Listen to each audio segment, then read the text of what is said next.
Hey, welcome to The Explainer. Today, we're diving deep into James Clear's game-changing book, Atomic Habits. We're going to find out how these tiny, almost invisible changes you make can lead to, well, some truly remarkable results. So, let me ask you something. Does this sound familiar?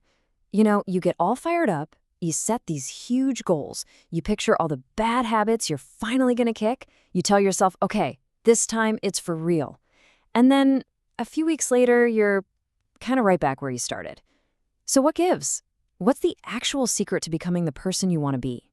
Well, a lot of us have this idea baked into our brains that if you want massive success, you need to take massive action, right? We're all searching for that one big earth-shattering moment, that quantum leap that's going to change everything overnight. But what if that whole way of thinking is the exact reason we keep failing? And that right there, that's the absolute core of Atomic Habits. James Clear argues that real, lasting success isn't about those huge, once-in-a-lifetime transformations. Nope. It's the product of the tiny, daily habits you have, the little choices you make every single day that you probably don't even think about. And honestly, when you see the math behind it, it's absolutely staggering. All right, let's talk about the math of 1%. Think about it. What actually happens if you just get 1% better every single day? I know, it sounds like nothing, right? But the effect, it's not small. It is absolutely exponential. So get this. If you improve by just 1% every day for a year, you're not just going to be a little better. You're not even going to be twice as good. You will be almost 38 times better. 38. That is the insane power of compounding. But, and this is a big but, you got to remember this works both ways. Those same tiny bad habits, they compound too, and they can completely wipe out your progress until you're left with basically nothing. Okay, here's a great way to picture this. Imagine a plane on the runway in New York, and it's all set to fly to Los Angeles. Now, just before takeoff, the pilot makes a tiny adjustment to the nose of the plane, just 3 degrees. I mean, it's so small if you were standing there, you wouldn't even see it move. And yet, that tiny little shift, that 3-degree change, means that plane isn't landing in Los Angeles, it's going to land in Tijuana, Mexico, a completely different country. And that's exactly what your daily habits are doing to your life right now. They're these tiny course corrections that are steering you toward a future that could be wildly different from the one you think you're headed for. Okay, so if these little 1% changes are so powerful, why is it so dang hard to stick with them? I mean, we've all been there. The reason is what James Clear calls the valley of disappointment. It's this really frustrating gap between what we think should happen and what's actually happening. See, we expect our progress to be linear. This nice straight line here, we put in the work, we get the results. Simple. But reality looks a lot more like this other curve.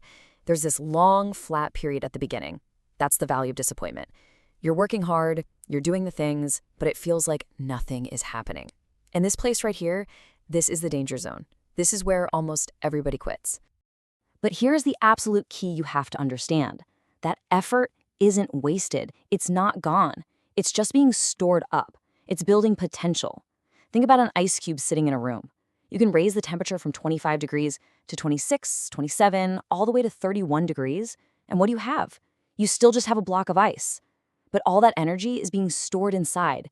And the second it hits 32 degrees, bam, the breakthrough. It starts to melt.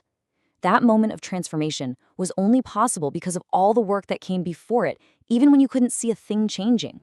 So getting through that valley of disappointment, it really requires a pretty major shift in how we think about progress.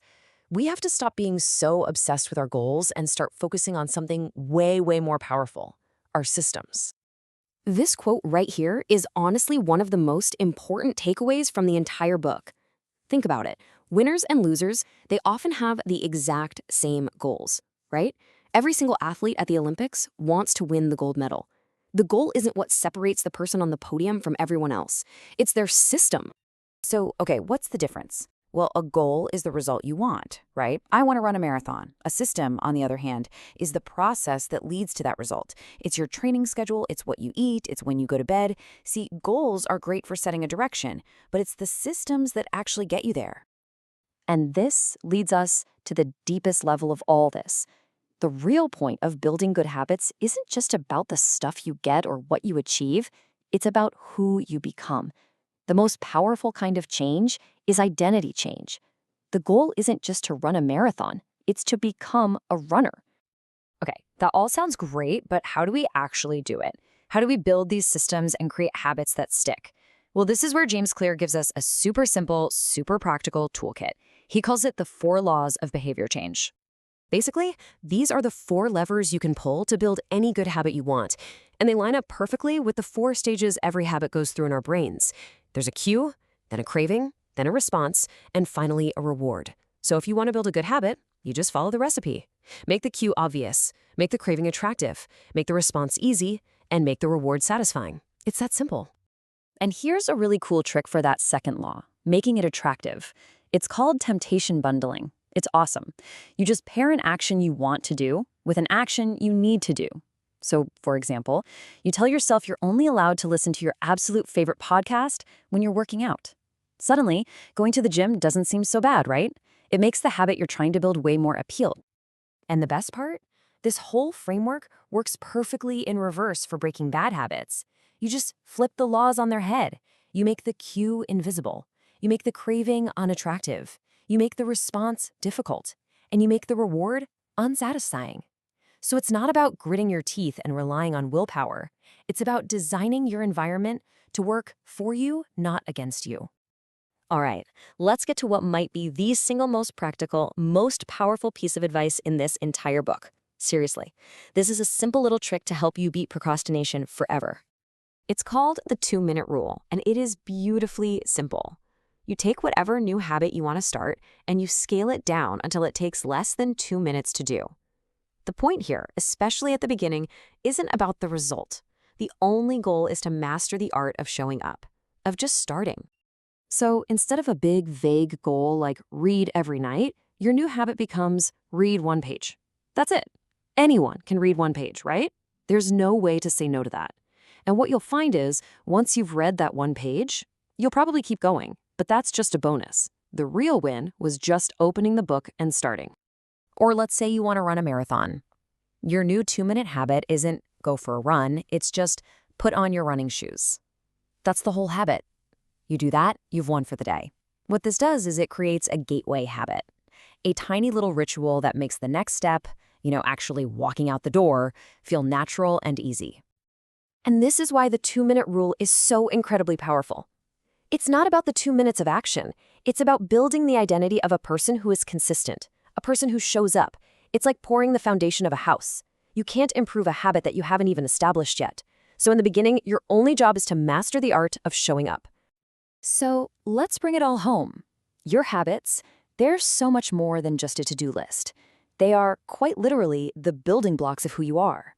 Every tiny choice you make, reading that 1 page, putting on those running shoes, it's a vote. It's a vote for the type of person you want to become. So the only real question left is, who are you casting your vote for today?